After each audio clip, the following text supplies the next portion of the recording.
Britain once prided herself on high levels of social trust, representative institutions that ran with a Rolls-Royce-like purr, and a long-standing record of political stability. But none of this can any longer be taken for granted. Social trust has given way to tribal divisions amid unwanted demographic change. Our institutions have been overrun by unaccountable actors who seem to care nothing for the people who pay for them. And an orderly two-party system is now threatened by insurgents from all sides. Michael Gove, the Conservative Party politician, held a number of senior cabinet positions between 2010 and 2024. What does he regret? How salvageable are our institutions? And if, beyond saving, will Britain's floundering Tory party find a new lease on life or go down with them? Now the editor of The Spectator, Michael Gove, has been kind enough to welcome me into the old Queen Street offices to discuss this and whatever else he sees fit to derail us with throughout the course of the discussion. Michael, welcome to The Forge. It's a pleasure, Harrison. Lovely to see you. So in the 14 years that the Conservatives ran the country, while promising dramatic reductions to immigration, we saw it rise to levels never before seen in British history. I think it's fair to say that it is now probably the most salient issue in our politics. And the failure, perhaps even the refusal, of mainstream parties to conserve Britain's homogeneous demographics and social cohesion have a lot to do with our current crisis. What, if anything, do you wish that you and your colleagues had done differently in those 14 years? I suspect that we probably wouldn't have enough time, no matter how long form the interview might be, in order to address all of those things. I think that the first thing to say is that I don't believe that there was a determined effort on the part of people at the top or anywhere within the Conservative Party to see immigration reach the levels that it did. I think that it was a consequence of a variety of factors. I think they were in no particular order. A concern to deal with what were seen to be shortages in vital public services, particularly in the aftermath of COVID. A points system, which, while absolutely right in the abstract, was very poorly designed in practice. The fact that individual government departments are often the conduits for broader lobby groups or industrial sectors that clearly benefit or have benefited from cheap labour. And also, I think, a fear on the part of some Conservatives of being seen to be somehow in a restrictionist mode, operating on the basis of prejudice rather than rational policy thought. Did you have that fear yourself? Well, I think it's certainly the case that I'm alive to the fact that the Conservative Party has been seen in the past as operating in the shadow of Enoch power, and that the Conservative Party has in the past had prominent spokespeople associated with it whose views on questions of race and ethnicity have undoubtedly been viewed by many people as troubling. So that is a sort of a legacy question. But more broadly, there's a direct moral or ethical question which reflects my broad outlook on the world, which is that as someone who is influenced by Christian belief and would call themselves a Christian, I think it's very, very important to recognize the equal value of each individual soul. So making judgments which might seem to suggest that you're looking at policy questions in a way which doesn't value each individual equally is naturally troubling. Why should being a restrictionist at the border and understanding the practical importance of tribalism at the level of both individual and collective human psychology necessitate disregarding the equal dignity of all human beings in the eyes of God? And why should that inhibit us from wanting to preserve an Anglo-Celtic majority in our own homeland? This is, to be maximally frank, this isn't a problem that many mainstream conservatives over the last few decades have tended to have when it comes to lauding the importance of maintaining a Jewish majority in Israel, for instance. Why should it be any different in our own case? Well, I think Israel is a unique case, but we might touch on that later. More broadly, I think you are quite right in drawing attention to the fact that there is no perfect answer to these questions. So on the one hand, there's always the principle of rendering unto Caesar that which is Caesar and to God that which is God's. That the exercise of authority in our fallen world, the limits of the political will mean that sometimes you're making choices and enacting policies which fall short of what any religious, let alone Christian ideal might be. So we have to ration access to care within the National Health Service. We have to ensure that there is a limit on what you might call state-funded compassion, because you're drawing on resources from others. That having been said, very much in my mind, and it reflects my upbringing, and I'm not trying to suggest that this is canonical or that it should apply to anyone else. Growing up in the Church of Scotland, considering the way in which the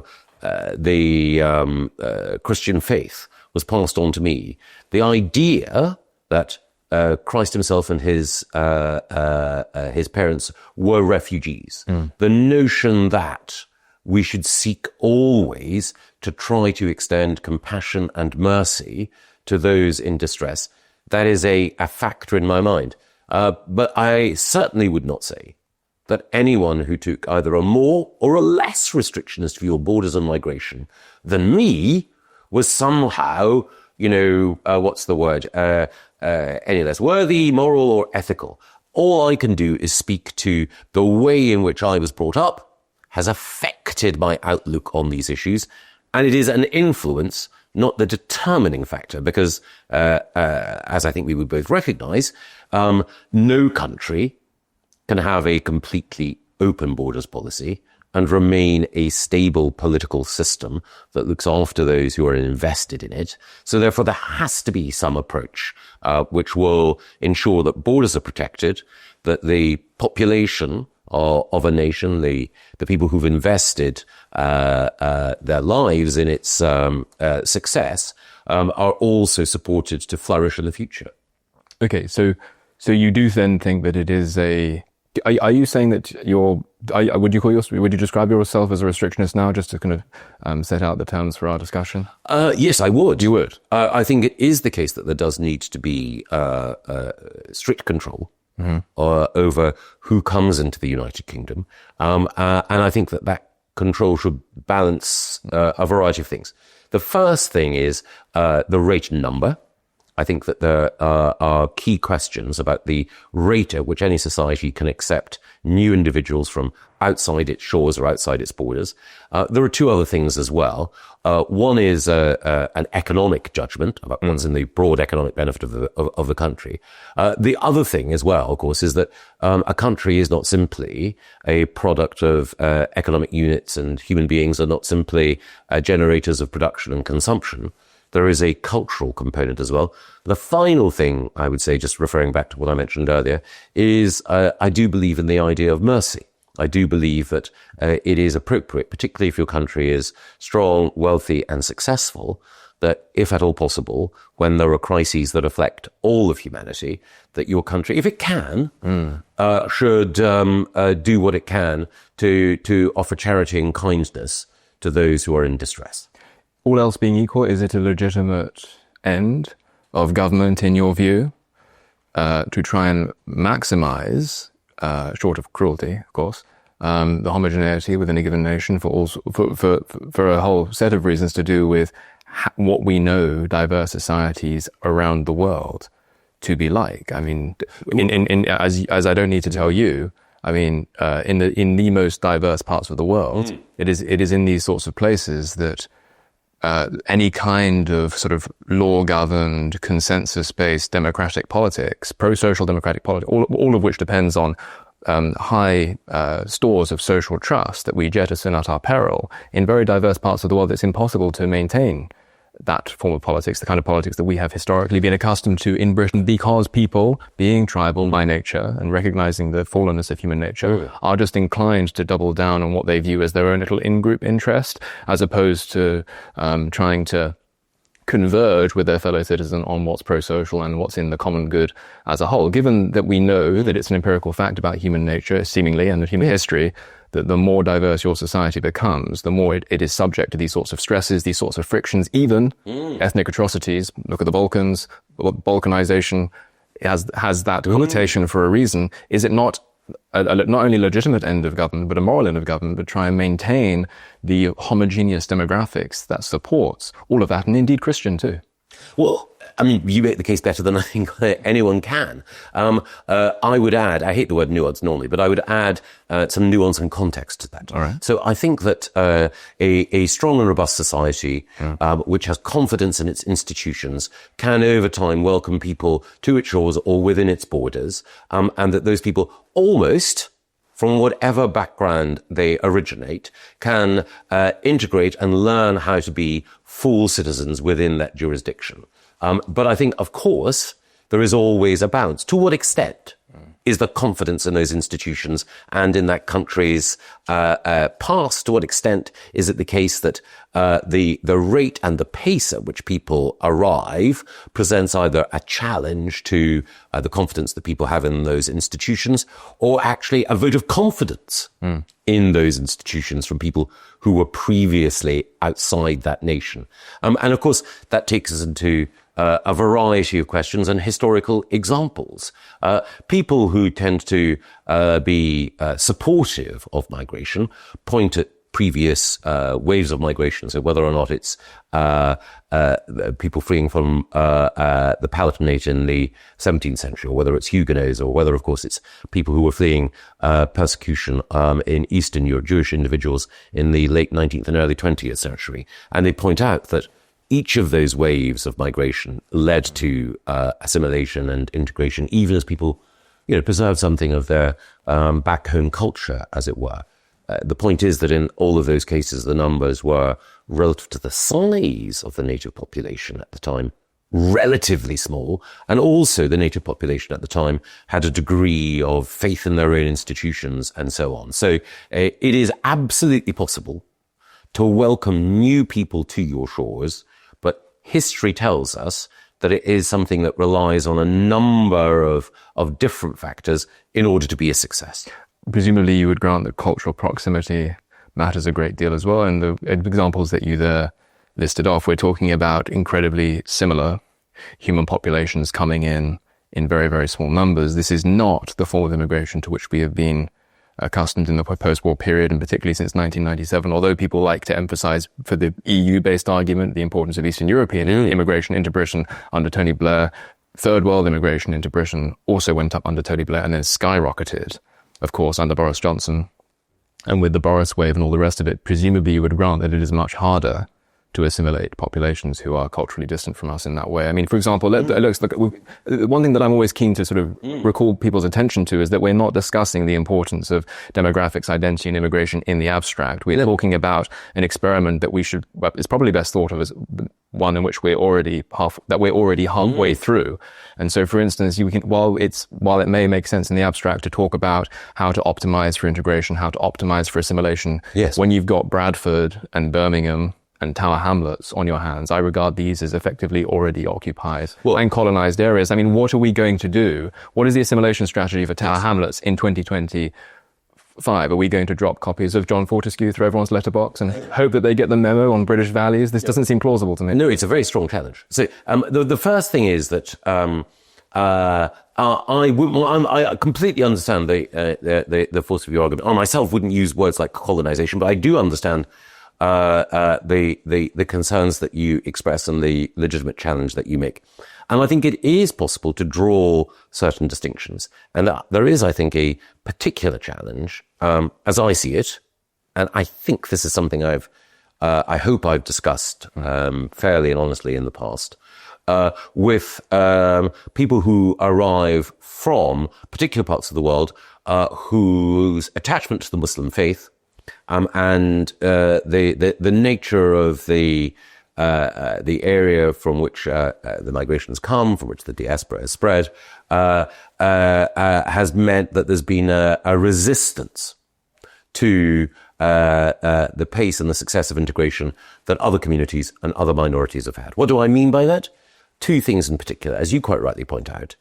We have a case, Tower Hamlets, I think, is the most strident one, where politics is exercised by a group of men from within one community who have, as far as I can see, used Islamist adjacent political rhetoric to try to create their own fiefdom within London more broadly. So there's a political question there, but there's also a question, and this is linked to the ongoing concerns that people have about the grooming gang / rape gang inquiries, which is that it would appear that it's not just the case that a disproportionate number of perpetrators came from the British Pakistani diaspora, but within that, a disproportionate number came from areas of Kashmir, which were historically poor, and where the level of economic development was not as great as perhaps other parts of South Asia.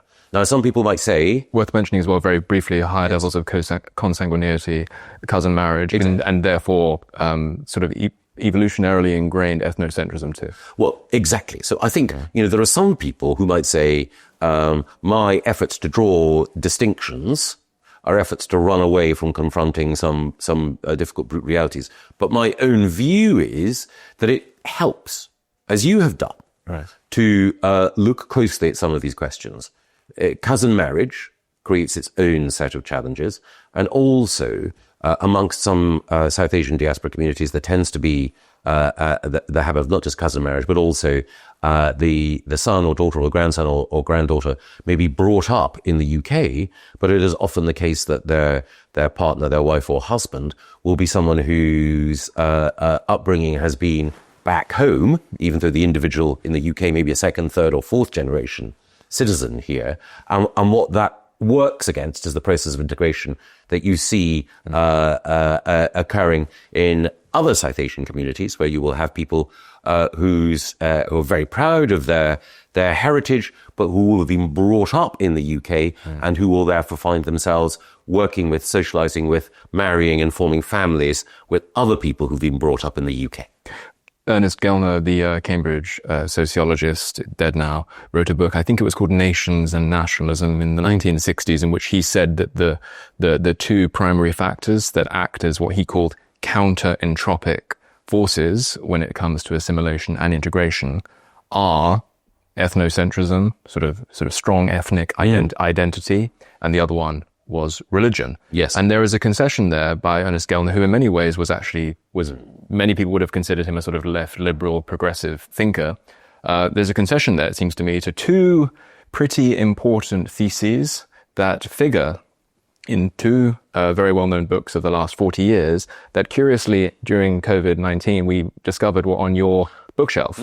The first, obviously, Douglas Murray's The Strange Death of Europe. Douglas Murray, of course, being of this parish, of the Spectator, I'm sure a close colleague of yours, I'm sure probably a friend of yours, in which he basically makes the argument that Islam, going back to Ernst Gellner's two factors, religion is not a sort of private irrelevance. It's an incredibly powerful human motivator, and therefore should register on the policy-making screen as a significant factor. And then the other one was, of course, Charles Murray's The Bell Curve, much more controversial than Douglas Murray's, which goes into the sort of cognitive stratification of human societies and basically makes the argument that human populations, in one chapter at least, that human populations shouldn't be thought of as completely interchangeable as regards cognitive potential and other socially important and significant traits. So look, people can read books without necessarily having to agree with their prevailing theses. I read books that I disagree with all the time, but I would be curious to know, do you think, in relation to Murray's book, that Islam presents a unique challenge to Western civilization, and that therefore we would be wise to hold off on huge Muslim populations being imported here? First question. And the second question, do you regard human populations as effectively interchangeable? Yes. So on Douglas Murray, and I'm sure everyone watching will know that Douglas Murray is no relation to Charles Murray. But well said, yes. Yes. But on Douglas Murray's book, I think my views and Douglas's are very similar in a number of ways. But I have attempted to draw one distinction, which is that I think that Douglas has, and I wouldn't want to put words in his mouth, Douglas has a slightly bleaker view of the potential for reformist Islam to develop. So my own principal concern has been with Islamism, and again, viewers and listeners will be aware that that is a particular political ideology that grew out of the Muslim Brotherhood and other organizations, which sees Islam as a total answer not just to questions of faith and broader identity, but to how politics should operate and how societies should be ordered. It's essentially a totalitarian view, and I'm very concerned and have been concerned about that. I do think that there is potential within Islam, and we've seen it in the example of a number of leaders, and we see it in individuals in Britain today, to provide both deep spiritual nourishment for individuals and also for it to evolve and to reform as Christianity has evolved and reformed. But I think it's undoubtedly the case that for that to happen, then we need to have voices within British Islam that are keener to challenge some of the acts that are carried out in the Muslim community's name and some of the assumptions that it is judged that you have to display in order to be considered a good Muslim. So a distinction there. On Charles... I'll just make a quick point on that, Mike, if you don't mind.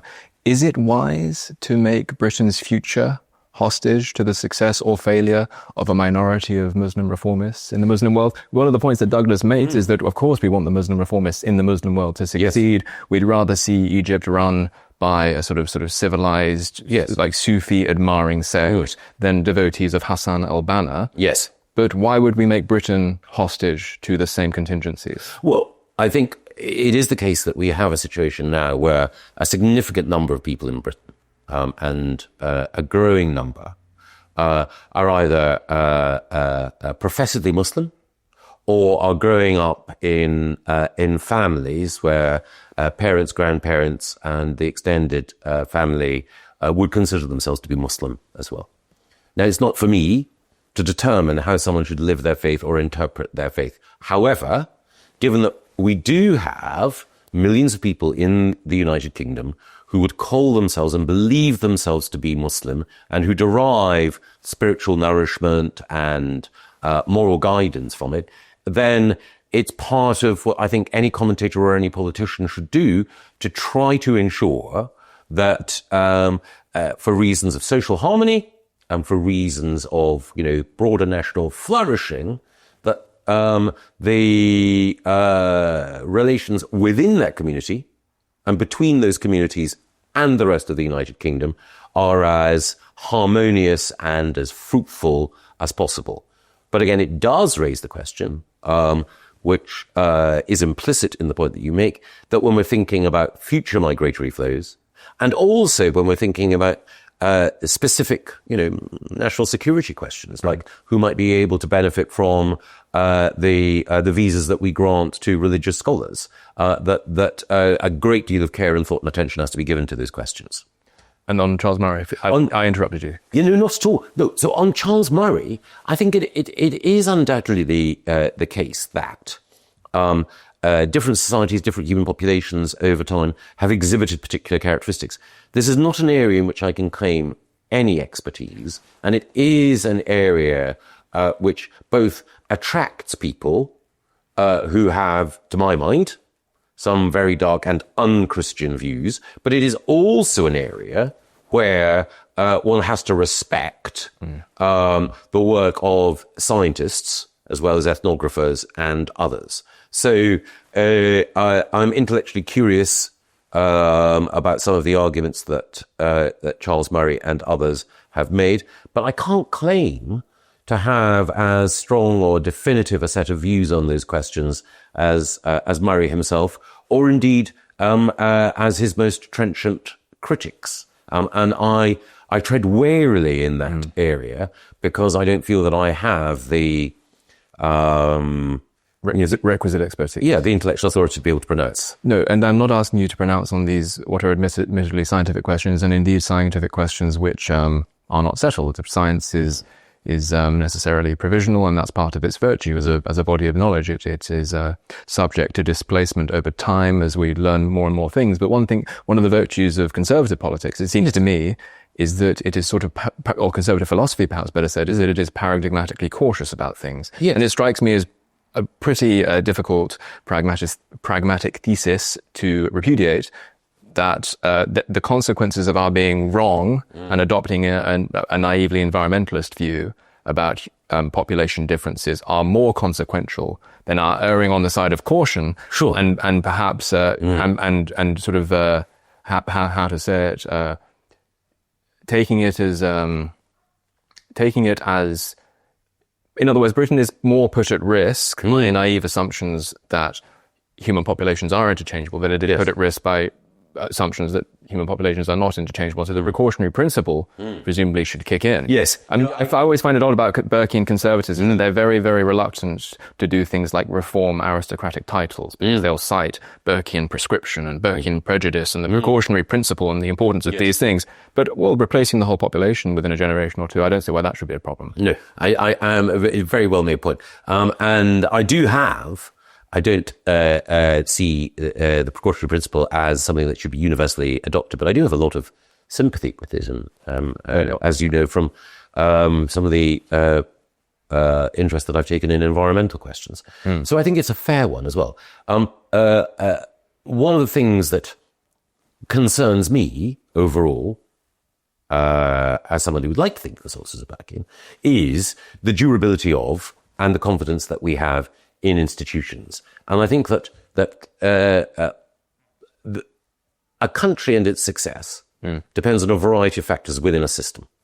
So demography in the broader sense is a critical factor, but it is also the case, and one can debate chicken and egg style, which comes first, that culture and cultural confidence is an issue as well. So, one of the questions that we have to ask is, wherever people come from when they come to the United Kingdom, what is it that makes the United Kingdom attractive, not just in transactional and economic terms, but what makes it attractive as a home of liberty and a warm house for new citizens? That depends on traditions and institutions, and many of the traditions and institutions seem to me to be either lacking in self-confidence or under attack, and that is why I think that, for example, the teaching of British history, to take perhaps one of the most prominent areas of debate, matters, because I think it's important that we don't see history weaponized as a means of trying to make everyone in this country complicit in post-imperial guilt. I think it's far too important a subject of study for that, and that at the same time, their drive to do so, the drive to deconstruct both national identity and confidence in our institutions, makes it more difficult for us to say, these are the values, these are the institutions, these are the practices, habits, folkways sometimes, around which Britain has cohered and which have made it successful, and which you, as a new arrival in this country, we hope will understand and respect in order to make your participation in our society a success. We'll get more into this in a minute, because I want to talk about the fate of the Tory party. But before we do that, you're speaking there about attacks on our institutions and even hinting at the ways in which they've been captured. Does Britain, in your view, Michael, as someone who's held, I think, 8 ministerial offices in the last 15 years or so, does Britain have a deep state? And if so, how does it operate, and can it be dismantled? I think the classic definition of deep state would refer, and I think here is accurate, to a broad set of principles that mark continuity of policy amongst people who are concerned with questions principally of national security. So the people who work in MI5, SIS, in the Cabinet Office's Joint Intelligence Committee, and so on. And yes, there is a continuity of outlook there, a broad continuity of outlook, which means, on the one hand, that there are people who are looking beyond the political cycle and electoral interests in order to safeguard the security of the British state and its citizens. It also means, and this can sometimes be a frustration to politicians, and I saw it in the Cabinet Office, that the work of those who operate in that area tends to be shielded from most politicians, there are very good reasons. Politicians tend to be gabby, gossipy, egocentric and fitful. So it's understandable, but it does mean that sometimes you can have a tension there. Deep state is sometimes also broadened to suggest that there is an organized institutional machine at work, either to frustrate an elected government overall, or worse, to drive the country in a particular ideological direction. I can understand why the phrase is used. I think it's a misapplication. I think it's better to talk about the thought world. The thought world. The thought world that might apply in anything from the Treasury to the BBC to aspects of the civil service.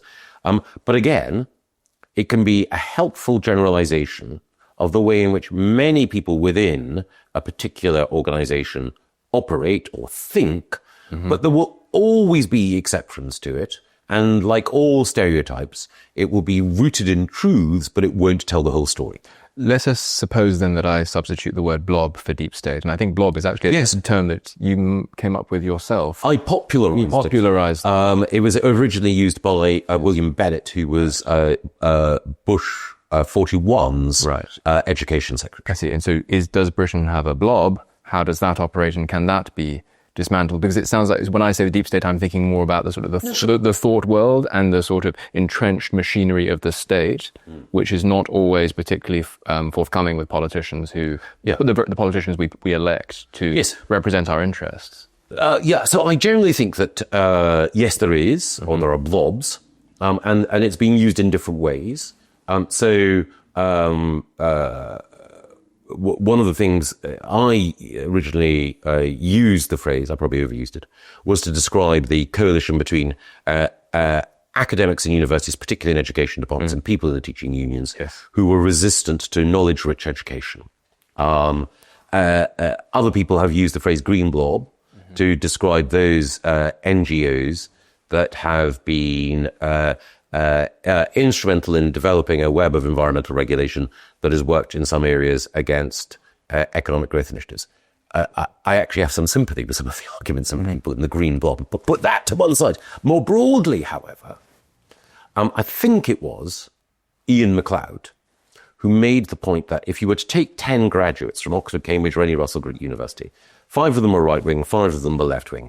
The right-wing graduates would go into business. They would pursue a career perhaps in the law.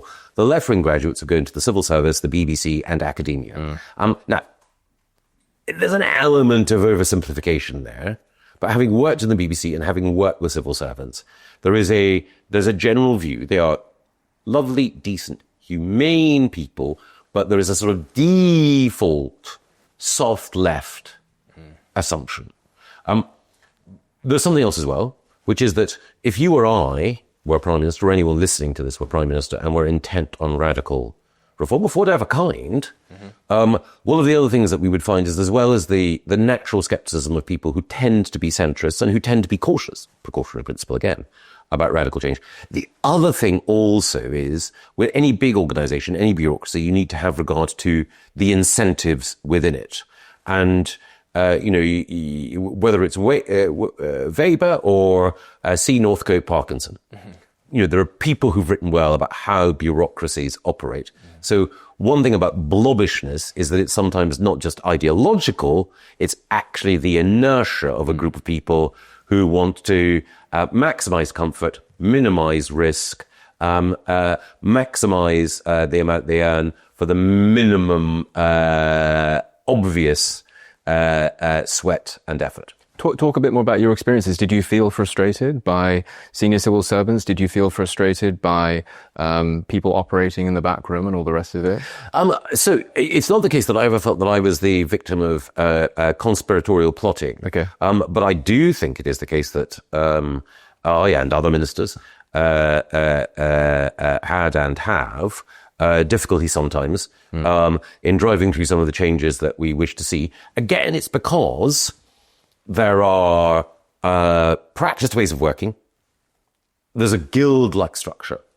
But also it's the case that there will be people who, how can one best put it, are opting for a quiet life and opting for risk aversion. Right. And one of the things, funnily enough, perhaps ironically given our conversation, one of the areas where the civil service or the government machinery I saw misfiring most spectacularly was when we were actually trying to get people into this country, preventing people. During the period in the immediate aftermath of the invasion of Ukraine, when we set up the Homes for Ukraine scheme, the Home Office were responsible for granting access to this country, and the department for which I was responsible was supposed to find them homes. Essentially, that was the division.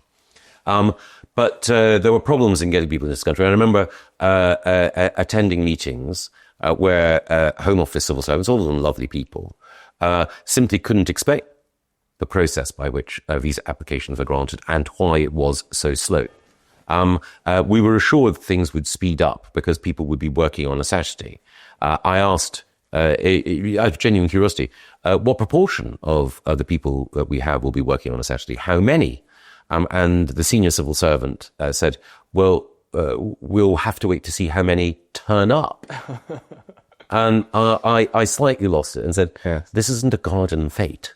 Yes. You know, this is the Prime Minister's priority. Mm. So it's a small example, but it's just redolent of the fact that you don't get the sense of a burning platform existing underneath most areas within government. Funnily enough, when there is a burning platform, when there is a crisis, that's often when you see the civil service at its best. So even though you or I might disagree about how Britain prepared for Brexit or how Britain responded to COVID, in those periods of maximum crisis, there were civil servants who worked amazingly imaginatively and energetically.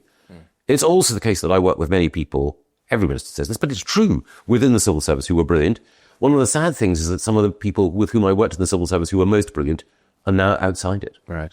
I asked you this question when we were together in Berlin recently, but I will ask it again for the benefit of viewers. Because Chatham House rules don't apply on the Forge. Of course. Where does real power lie in the civil service?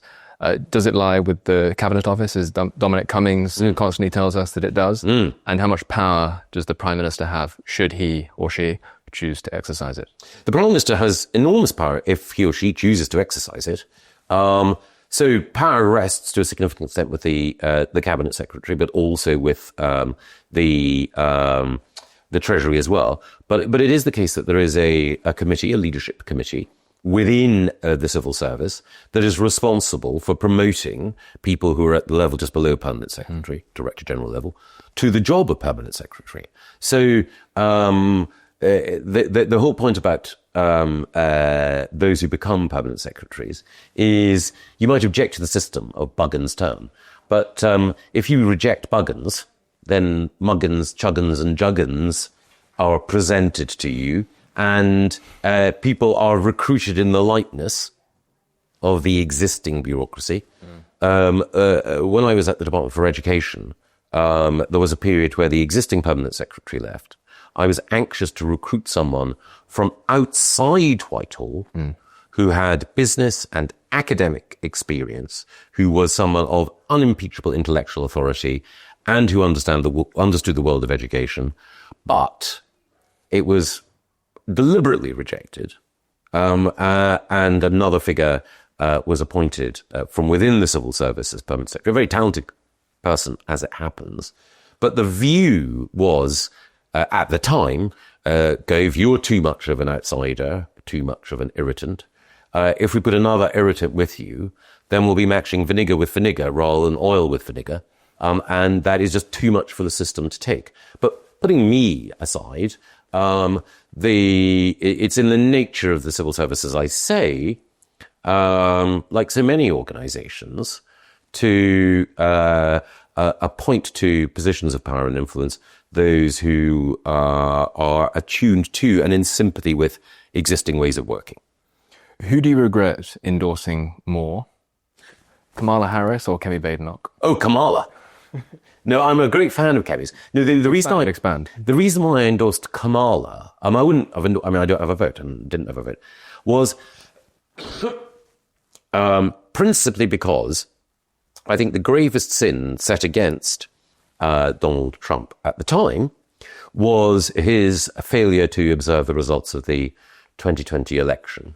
And it might seem prissy, but I think, his behavior at the time towards his vice president, who'd been nothing but loyal to him, and also the fact that he was seeking to overturn the Democratic vote when I spent quite a lot of time arguing that people should observe the results of referenda. Those were obstacles to me feeling that Trump was the right person. I felt that there was both a process and a character question about it. Having said that, two other things. One, I think when people write about January the 6th and they try to suggest that it was some sort of mass revolt, it wasn't really. There was some unfortunate behavior. But when you set it aside some of the other things that have happened on American streets, during the BLM protests and elsewhere, it doesn't match the level of disorder. Put that to one side.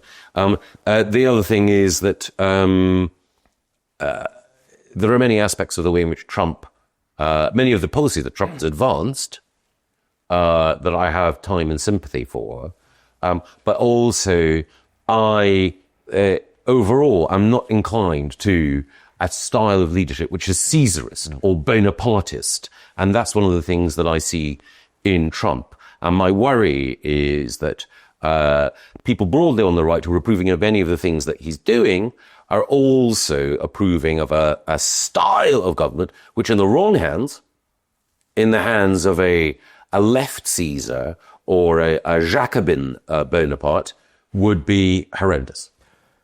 On Kemi Badenoch, she is a friend of yours, a protege of yours in some ways. You probably would resist that description. Feel free to do so in a moment. And I'm sure, I've never met her. I'm sure she's a perfectly nice lady. But we are living at a time when I would say the electorate is feeling increasingly discontented, feeling increasingly radicalized on issues to do with demographics and on issues to do with identity.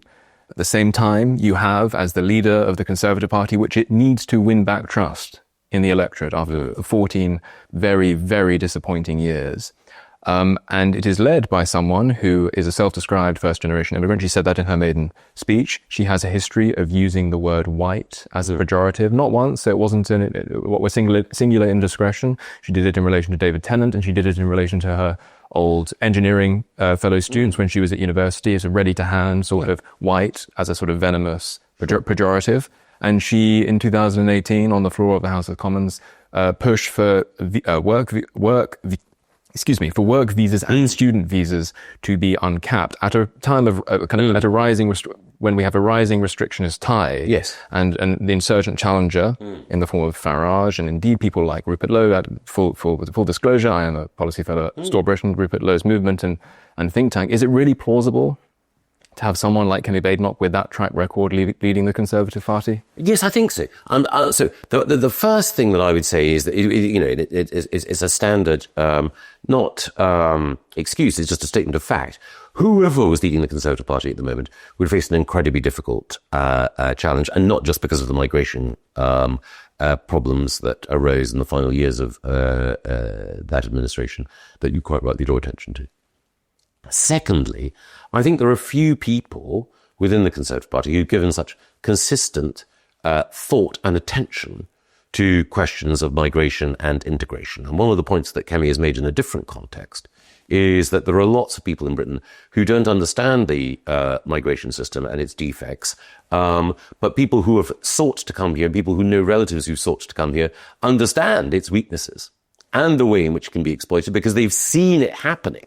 So actually, her innate sense of fairness and unfairness led her a long time ago, I know in private conversation, to say that the system needed to be overhauled and reformed. On the question of the jibes against David Tennant, I think that it was meant really to draw attention to the fact that someone who the left would ordinarily have thought was the privileged guy was the person who was, disrespecting her. So there's a certain irony in it. I don't think it was the case that she was, operating as, some sort of 21st century ANC radical. I think it was intended to be ironic. Can I make a very quick point on that? Please do, sorry. If it had been David Baddiel criticizing her instead of David Tennant, and she had said David Baddiel is just a rich male Jew, do you think she'd still have a career? No, but I don't think that she or almost anyone else would have said that, because again... Indeed not, because there's a very strong, entrenched taboo in our society against anti-Semitism, as there should be. Anti-whiteness is regarded as casual. So there's a broader question, perhaps, about what is or is not acceptable discourse and where the lines are and should be. But I think in the moment, the point was, look, you lefties, there's this guy with all of this privilege, and he's having to go at me? But why are you conceding on white privilege? I don't think either she or I were. I think she's saying to all of the people who would laud Tennant for criticising Kemi, hold on a moment. So, we all know that it's not so much the charge of hypocrisy, but perhaps the inconsistency. We can all say, well, Harrison, look, you were conservative, and yet, and something that would not be a sin in the eyes of or would not be an inconsistency if we had a different ideological view, might seem inconsistent given our professed statements elsewhere. I think that's it. On the question of the point that Kemi made in Parliament, I know, and this is not necessarily an admirable thing, that if you're a backbench MP, you will often ask questions that are supportive of whoever happens to be on the front bench and broadly in line with government policy, because you're you're helping out when people are short-handed. So part of the way in which the House of Commons operate is that at any given moment, you'll be told, can you do that? The front bench will, all right, I suppose. That's not to say it's insincere, but if Kemi had, during the course of her career, taken a step forward to say, do you know what? I'm going to burn a little bit of political capital in order to make the case for a much more relaxed approach on migration than has hitherto been the case. Then I think, if you were to say Kemi's views on these questions were indistinguishable from Don Butler, I would say, well, that might be a problem. But I don't think it is the case at all. Every politician should be held to high standards. Every inconsistency, infelicity, or weakness in your capacity to make a case can be held against you. But I actually think the idea that Kemi is, insincere or a weak vessel on these questions, I don't think that's right. I certainly wouldn't describe her as uniquely bad, and you are right to make the general point, I think, that any Conservative who found themselves with the reins of leadership these days would probably be struggling. Yes. Which prompts the question that I'm naturally eager to ask. Given that the Tory party finds itself in such dire straits, it is floundering in a way that it hasn't been probably since the immediate aftermath of the whole sort of Corn Laws difficulty between Peel and Disraeli and Bentinck in the 1840s and all the rest of it. It sort of finds itself in the wilderness, struggling to explain to people not only why it's not only why it's relevant, but why it should still exist. Would it not make more sense to make a sort of bold, dramatic, radical move and maybe invite someone like Rupert Lowe to lead the Tory party, who doesn't have his fingerprints on anything that's gone wrong in the last 10 years? No, well, I like Rupert, as you know. There are some things we strongly agree on, other areas we disagree. I think he's brave and decent. However, political parties tend not to, except when they're in the direst straits, go for outsiders. I think it's very unlikely. The other thing is, you're right to draw the historical context. So, yes, the Conservative Party is going through a difficult period, but conservatism, small and large C, it has been part and parcel of not just our political and parliamentary traditions, but how Britain has understood outside this country and how Britons understand themselves. So whatever the institution and whoever is leading it, there will always be a conservative or a country or a party of caution, precaution and tradition in the United Kingdom, even if at certain times that party has to adopt radical measures in order to get us back on the right track. So you don't think they should? I think that Kemi is absolutely the right person to be leader of the Conservative Party at the moment. But At the moment, how long do you think she's got? well, I would hope 20 years, but no, I think she's absolutely the right person to be the leader. But as I say, I have nothing but respect for Rupert Lowe. What role do you hope to play personally in the restoration of Britain? Are you really withdrawn from the great game of politics as much as it seems to people from the outside at this stage? Yes. So I really enjoy being editor of The Spectator. I'm obviously fascinated by all sorts of political questions. Being in this chair gives me the opportunity to comment on. Being in the House of Lords gives me the opportunity to occasionally speak on issues that I care about. But I think that there's a natural shelf life for most politicians, and or certainly for politicians to be in the front rank, as it were. And mine's been exhausted. So I don't see myself exercising a big political role, and certainly not exercising executive responsibility in government ever again.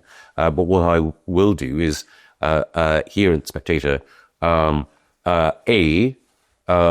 encourage people to argue for the principles that I believe are important, sometimes also actually bring in voices with which I profoundly disagree that I think enrich the conversation, and then also bring on a new generation of talent. I think that whether or not they go into politics, there are people who are working for The Spectator now, like Madeline Grant, William Atkinson, Lara Brown, and John Power, who are really, super bright and thoughtful people who will influence the shape of the Conservative future far more profoundly than I will.